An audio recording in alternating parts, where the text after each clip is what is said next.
la Edad Media el asunto estrella en cualquier tertulia, en cualquier debate, era la alquimia. La búsqueda, el anhelo por encontrar la piedra filosofal. Pero la revolución industrial marcó otras pautas, otros intereses, otras curiosidades. A principios del siglo XIX se buscaba la inmortalidad. Y a través de la ciencia.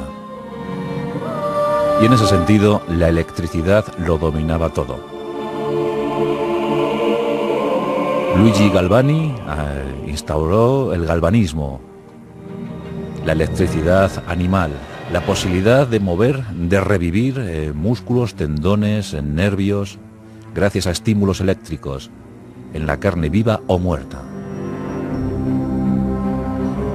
Alessandro Volta, o un curioso médico escocés llamado James Lind. James Lind, claro defensor del galvanismo, llegó incluso, finalizando el siglo XVIII, a realizar un experimento ante el rey Jorge III, aquel al que llamaron loco. Y en ese experimento hizo saltar, hizo brincar a unas ranas fallecidas hacía unos minutos. ¿Cómo lo consiguió? Con chispazos, con corriente eléctrica. Todo un prodigio, todo un milagro para el siglo XVIII. Esa electricidad, esa corriente continua, lo cierto es que se propagó a lo largo del siglo XIX y a principios hizo soñar a muchísimos autores, entre ellos a los precursores de la ciencia ficción. Uno de esos autores, la jovencísima Mary Shelley, que tras escuchar numerosas historias en boca de su pareja, Percy Shelley, finalmente dio luz, nunca mejor dicho, a una de las obras más asombrosas del romanticismo europeo, una obra donde se encerraban las esencias tradicionales, los linajes, las raíces de las tradiciones europeas. Frankenstein o el moderno Prometeo. La posibilidad de que un hombre se convirtiera en sumo hacedor, en creador de vida, compitiendo con el mismísimo Dios. Una ofensa, una herejía siglos antes, pero ahora una posibilidad más que tangible. Y dicen que algunos lo intentaron. Fue el caso del profesor Erasmus Darwin. Pero que se sepa, nadie lo consiguió. Solo en literatura, solo en papel, solo Frankenstein. Y ahí estaba una jovencita de apenas 18 años, dispuesta a consumar una de las obras más importantes de la literatura universal. Hoy contamos su fascinante historia.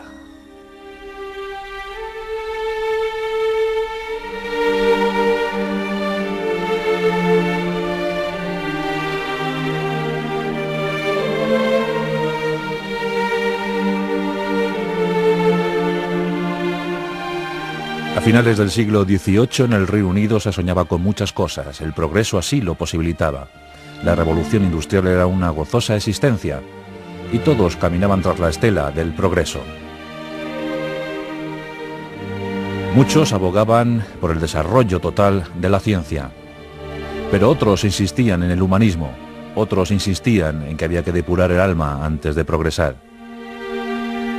Y algunos filósofos, como William Godwin, veían todo esto con mucha preocupación. En 1797 nos encontramos con una pareja feliz.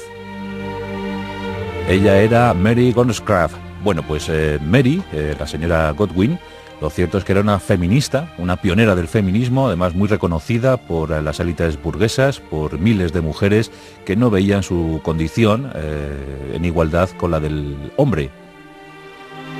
Y Mary había creado alguna obra, había escrito alguna obra de prestigio, de reconocido prestigio, aunque sus detractores siempre dijeron que esta mujer mantuvo una vida disoluta, una vida frívola, que incluso llegó a tener una hija, Fanny, con otra persona que no era William. William en todo caso estaba enamorado de Mary y era una pareja absolutamente compenetrada, absolutamente enamorada. Bien, pues en ese año de 1797, Mary estaba esperando su segunda hija. Y en este caso sí, era de William Godwin, un gran filósofo por otra parte, un hombre que señalaba siempre con su dedo las inclemencias de la sociedad británica, la hipocresía de esa sociedad, la demagogia que practicaba esa sociedad. William y Mary vivían en otro mundo, vivían casi aislados, despreocupados por lo que pudieran decir de ellos. El 30 de agosto de 1797 vino al mundo Mary Godwin, una niña pequeñita, muy pequeñita. Era sumamente frágil, eso es lo que dijeron los médicos, pero con una fuerza vital, dispuesta a dar mucho que hablar en este mundo terreno. La tragedia para la familia Godwin vino cuando a las pocas horas la madre Mary murió víctima del parto, de los rigores del parto. William, desconsolado, entró en un estado de casi locura. Permaneció durante varios días aislado, sin querer saber nada de nadie, llorando amargamente su pena. Había perdido al gran amor de su vida. No echó la culpa a la pequeña Mary, al pequeño bebé que acaba de llegar al mundo. Sí al infortunio, y desde entonces, desde ese 30 de agosto de 1797, William dejó todos sus trabajos para dedicarse por entero a recuperar la memoria de su querida esposa. En septiembre ya estaba recopilando los papeles de Mary, todos los escritos de Mary, para rehabilitarla socialmente. Y lo escribió todo sobre ella, todo, incluidos amores, desamores, vida excitante. Este homenaje que William quiso rendir a su mujer se convirtió a la postre en la herramienta utilizada por la crítica para denostarla. Pero a William ya todo le daba igual. Él solo pensaba en su Mary, y ahora en las dos pequeñas que tenía acogidas, a su hijastra Fanny y a su hija natural Mary. Y era difícil para un hombre, para un filósofo, a finales del siglo XVIII, sacar adelante a dos niñas. Poco sabía de los cuidados del hogar, de los cuidados que debía procurar hacia esas niñas. En consecuencia, buscó una segunda esposa. Con más pausa que prisa, pero finalmente la encontró. En 1801 unió su vida a la de la señora Cleidmon. La señora Cleidmon ya tenía otros dos hijos, habidos de un anterior matrimonio, con lo que la prole se vio incrementada en dos más, así que 4 hijos y un matrimonio muy difícil, sumamente difícil. Mary, por razones obvias, era el ojito derecho de William. Y eso a la señora Cleidmon, ahora nueva señora Godwin, no le sentó nada bien. Pero nada bien. Y durante toda su vida, o por lo menos en esos primeros años, intentó obstaculizar el desarrollo cultural de la pequeña Mary. Impidió que siguiera estudios académicos. Y sometió a un ligero, o más que ligero, ostracismo a una pequeña que tan solo quería abrazarse a su padre, que tan solo ambicionaba sentirse amada por su padre. Una relación tremenda, difícil, pero que no evitó que cuando tenía tan solo 10 años, Mary ya pudiera publicar su primer poemario. Un primer y breve poemario que sirvió de alegría para William Godwin. Pero Mary no estaba feliz en aquella casa. Se sabía maltratada, se sabía mal querida, y pronto buscó el escape, la huida de aquel hogar que parecía no ser el suyo. Y por eso no es extraño que en mayo de 1814, no había cumplido los 17 años, pues escapara de aquella casa. Y el motivo, el pretexto, pues el amor descubierto en la figura de un poeta bohemio, 5 años mayor que ella, llamado Percy Shelley. Percy había estudiado en buenos colegios, por ejemplo en el colegio de Eton, Allí había tenido un profesor al que él consideraba más que un profesor, le consideraba su padre. Se llamaba James Lynn. Y James Lynn era un profundo seguidor, un profundo defensor del galvanismo. Estudiaba la electricidad. Percy Shelley era un amante de la medicina y apuntaba, tomaba nota de las últimas innovaciones, los últimos avances, en aquel tiempo vertiginosos. Y seguía los postulados de James Lynn, este modélico profesor escocés que tanto enseñó a Percy Shelley. Bien, pues en aquel año de 1814, que un jovencito de 21 años se fugara con una joven de 16, pues a lo mejor no pasaba por escándalo, pero en este caso sí, porque Percy Shelley estaba casado. Abandonó a su mujer y con su nuevo amor, con su nuevo amante, huyó al continente. Europa les esperaba. Durante un tiempo deambularon por países como Italia, Francia y Suiza. No querían saber nada de lo que se cocía en el Reino Unido. Eran bohemios y sin dinero, sin apenas dinero, a veces casi rozando la mendicidad, disfrutaron de su amor, de su entrañable amor. Disfrutaban mucho, ya lo creo, y conocieron otros bohemios como ellos. Y así llegamos a junio de 1816. Se presentaba un verano muy borrascoso, un verano cubierto por las lluvias, por las nubes negras, por las inclemencias meteorológicas, el mal tiempo en definitiva. Y en ese mes de junio de 1816, el matrimonio Shelley llega a Suiza, cerca, muy cerca de Ginebra, en aquella región lacustre, en aquella región bucólica, hermosa, como ninguna. Conocen, traban amistad con un tal Lord Byron. Lord Byron tenía un secretario, un médico, un joven médico que hizo muy buenas migas con Shelley, con Percy Shelley. Ese médico se llamaba John William Polidori.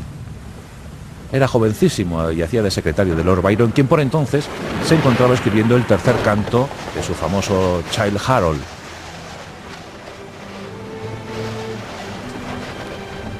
Lord Byron ocupaba una villa un tanto siniestra, un tanto lúgubre, un tanto gótica.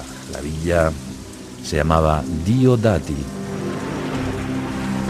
En esa villa Diodati se escribían grandes obras. Iban a ocurrir grandes acontecimientos literarios. Estamos en la noche del 16 de junio de 1816. El matrimonio Shelley se encuentra albergado en la villa Diodati. Y allí está Lord Byron y su secretario Polidori. Lord Byron, ingenioso como él era, ocurrente como él era, propuso un reto a los cuatro que allí estaban para, pasar mejor la noche. Una noche llena de truenos, de rayos, de lluvia, una noche ciertamente terrorífica. La silueta del viejo caserón se recortaba en aquel escenario. Los bucólicos bosques parecían ahora terribles escenas infernales. El fulgor de los rayos iluminaba cada cierto tiempo todo aquel paisaje. Y Lord Byron, mirando a través de los ventanales, dijo: ¿y por qué no escribimos un relato de terror? Percy Shelley acababa de encender una enorme chimenea y se calentaba en compañía de su mujer y de Polidori cuando escucharon la oferta de Lord Byron. ¿Un relato de terror? ¿Y cómo debe ser ese relato de terror?, afirmó Shelley, dijo Shelley. Él era poeta ante todo, igual que Lord Byron. Lord Byron entonces enseñó un volumen, un libro. Ese libro se llamaba Fantasmagoria. Y en él se recogían aterradores relatos de fantasmas, de espíritus desencarnados que regresaban a este mundo para hacer de las suyas. Mary leyó Fantasmagoria con suma avidez, con gran curiosidad. Percy, muy divertido, Hablaba con Polidori de algunas cosas, de algunas cuestiones médicas. Uno de los asuntos favoritos de conversación eran los experimentos que se realizaban por entonces con la electricidad. Y se hablaba de reanimar cuerpos muertos con estímulos eléctricos. Se hablaba muchísimo de ese asunto, se hablaba en todas las reuniones, en todas las tertulias, porque llamaba la atención, porque era la novedad, porque era la ciencia, la nueva ciencia que estaba imperando en ese siglo XIX. Lord Byron insistió: os digo que hoy puede nacer un gran relato de terror. Vamos a proponernos escribir un relato de terror y a ver cuál de nosotros tiene más imaginación. Mary aceptó el reto. Percy también, y Polidori por supuesto. Era un gran aficionado al género. Y se pusieron manos a la obra. Lo cierto es que Lord Byron y Percy Shelley enseguida se aburrieron. Ellos eran poetas y la prosa no era lo suyo. Les aburrió y lo dejaron casi de inmediato, aunque algunos esbozos de Lord Byron aparecerían tiempo más tarde en determinadas obras. Pero Polidori y Mary Shelley sí que se pusieron manos a la tarea. En aquella noche, Mary fue a la cama algo frustrada porque no había conseguido dar con la historia, pero sí llevaba en su mente el recuerdo de algunas conversaciones trazadas por Lord Byron y su marido. En esas conversaciones hablaba de los experimentos de Erasmus Darwin y de algunos otros, por supuesto de las experimentaciones de Luigi Galvani, de Alessandro Volta y, claro, el gran maestro, el gran profesor de Percy Shelley, James Lind. ¿Hasta dónde habían llegado los experimentos de James Lind? ¿Había conseguido realmente volver a la vida? ¿Había conseguido volver a la vida algunos animales? ¿Por qué no pensar en algo como recuperar una vida humana? Con esas ideas, Mary Shelley se fue a la cama. Esa noche terrible de truenos, rayos, relámpagos, lluvia, Mary estuvo inquieta, no pudo conciliar bien el sueño. Pero cuando lo hizo, una pesadilla recorrió todos los recovecos de su cerebro. Y en esa pesadilla aparecía un científico entusiasmado con la posibilidad de devolver la vida a un cadáver. Un científico que iba uniendo piezas de reos, piezas obtenidas de cuerpos yermos, y mediante estímulos eléctricos, con la potencia de los rayos, esas piezas unidas como un puzzle recuperaban la vida. Estaban haciendo Frankenstein. Estaban haciendo la criatura creada por el doctor Frankenstein. Era el moderno Prometeo. El hombre convertido en sumo hacedor, en creador de vida, compitiendo con el mismísimo Dios. Mary se levantó muy excitada y empezó, sin pausa, a escribir un relato que asombraría al mundo, que daría luz al mundo. Había nacido Frankenstein o el moderno Prometeo. En los días sucesivos fue leyendo sus avances a los compañeros. Lord Byron, entusiasmado, dio el visto bueno a ese relato literario. No olvidemos que Mary Shelley tenía 18 años, no había cumplido ni siquiera los 19. Y aún así el estilo era muy depurado, había conseguido un gran relato, con estupenda continuidad, con un muy buen cuerpo de narración.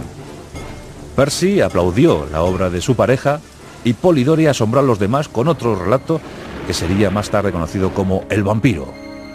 El vampiro, que en principio la crítica dijo que ese vampiro lo había escrito Lord Byron. Lo triste de este caso es que Lord Byron nunca quiso hacer nada por desmentirlo, pero realmente el autor, el artífice del vampiro, es John William Polidori y debe ser reconocido como tal.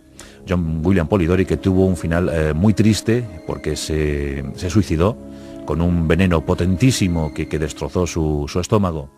Polidori murió con 20 y pocos años, morían entonces muy jóvenes y el suicidio era una constante en estos creadores, en estos bohemios. Bueno, pues Polidori consiguió su obra, pero la que realmente pasó a la inmortalidad fue Frankenstein o el moderno Prometeo, nacido ese 16 de junio de 1816. Un año más tarde, Mary Shelley terminaba su obra, ultimaba los detalles, y en 1818 se publicaba. El éxito fue abrumador, como os podéis figurar. La crítica y el público acogió este libro con absoluta devoción. Miles de ejemplares circularon por el continente europeo. Mary Shelley se hizo tremendamente popular. Y era jovencísima, jovencísima. Sin cumplir los 21 años, era una de las escritoras ya más afamadas de toda Europa. Bueno, pues esta fama, esta popularidad fue pareja con un terrible cúmulo de desgracias personales. Mary Shelley no consiguió ver cómo su padre rehacía su vida. El padre murió, la madre ya había muerto en el parto, como hemos dicho antes, pero siempre estuvo buscando dar vida. Tuvo 4 hijos a lo largo de su matrimonio con Percy Shelley, pero los cuatro fallecieron, 3 de forma muy prematura, y uno, Percy Florence, consiguió vivir un poco más, pero no sobrevivió a su madre. Por tanto, la vida de Mary Shelley fue muy desgraciada. Por si fuera poco, la mujer de Percy Shelley se suicidó también en ese mismo año de 1816, lo que facilitó el matrimonio entre Mary y Percy en diciembre de ese mismo año.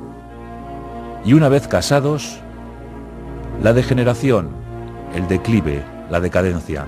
Percy comenzó a frecuentar otras camas, otras mujeres. Fue el caso de Claire, una de las amantes de Lord Byron. Mary todo esto lo sabía, pero callaba. No quería reprocharle nada al único y auténtico amor de su vida. Sufrió muchísimo. Lo malo es que Percy sabía que Mary había conocido las infidelidades de él, y Percy estaba amargado porque no terminaba de cortar esa relación con Mary. Fueron unos años muy difíciles, que terminaron en 1822, cuando Percy Shelley murió ahogado en Spezia, en Italia. Esta muerte provocó un nuevo aborto en Mary Shelley.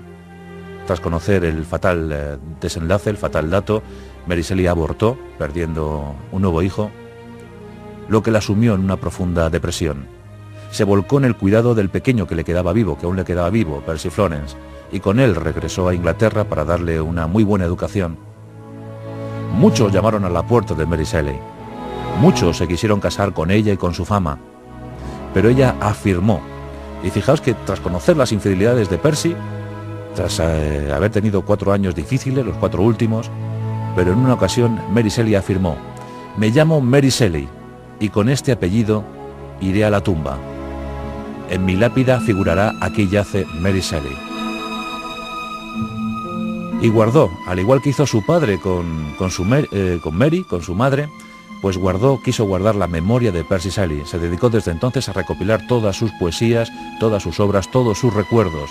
Publicó algunos libros de ensayo con los viajes de los dos por el continente europeo y sus amigos. Llegarían tan solo 4 novelas más en el currículum de Mary Shelley. Una de ellas, Matilda, ni siquiera la publicó en vida. Pero aquí hay una muy curiosa, una que vaticina una catástrofe para la raza humana. Publicada en 1826 bajo el título El último hombre. Y Mary Shelley hace un vaticinio atroz, funesto. En ese libro, dicen que es su mejor libro, incluso mejor que Frankenstein. En ese libro llamado El último hombre, se habla de la extinción de la raza humana en el siglo XXI. Y todo a causa de un virus desconocido para el hombre. Un virus fatal, un virus inteligente que acaba con toda la raza humana. Esto lo escribe en 1826, hablando del siglo XXI. ¿Ciencia ficción? Mary Shelley, esas 5 novelas, esos ensayos, esos poemarios. Y así fue transcurriendo su vida, en el cuidado de su pequeño, que más tarde tendría que asumir también su pérdida. Ya os digo, los padres, el esposo, sus 4 hijos, sus seres queridos habían fallecido. También sus amigos, el caso de Lord Byron. En 1844 publica su último libro, un ensayo sobre viajes con su marido por Europa. En 1848 le es diagnosticado un tumor maligno. Y con esa noticia tiene que vivir sus últimos años. El 1 de febrero de 1851 Mary Shelley muere mientras está durmiendo, mientras duerme. Por lo menos el destino, por lo menos los dioses le concedieron una última noche plácida. Murió en la cama mientras acaso soñaba con su criatura, con aquel ser pavoroso, horroroso, terrible, nacido fruto de la electricidad, fruto del avance del ser humano, fruto de la ciencia. ¿Acaso el último sueño de Mary Shelley fue para Frankenstein?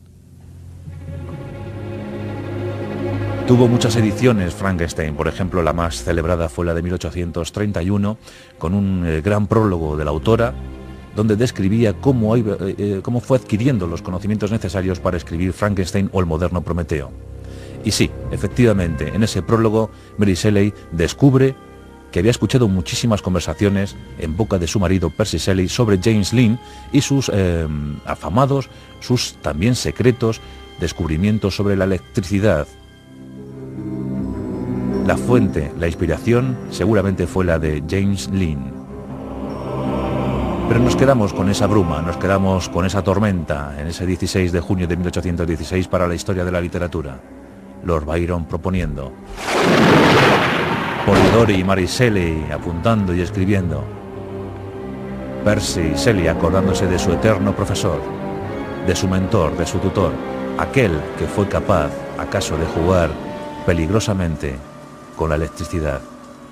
Sea como fuere, Mary Shelley dio luz a la literatura romántica, realzó el gótico y desde luego nos descubrió a uno de los personajes más fascinantes de todo el entramado esencial europeo. Frankenstein o el moderno Prometeo, el hombre y su deseo de competir con el mismísimo Dios.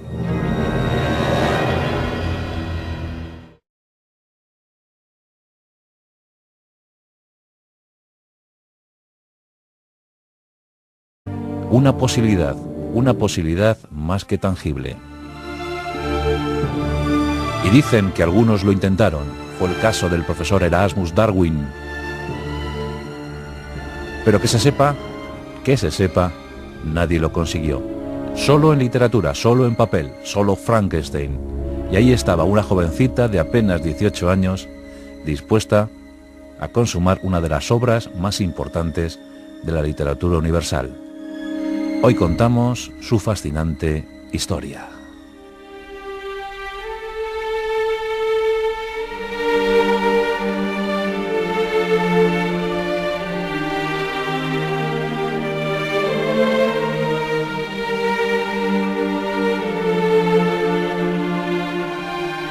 A finales del siglo XVIII en el Reino Unido se soñaba con muchas cosas, el progreso.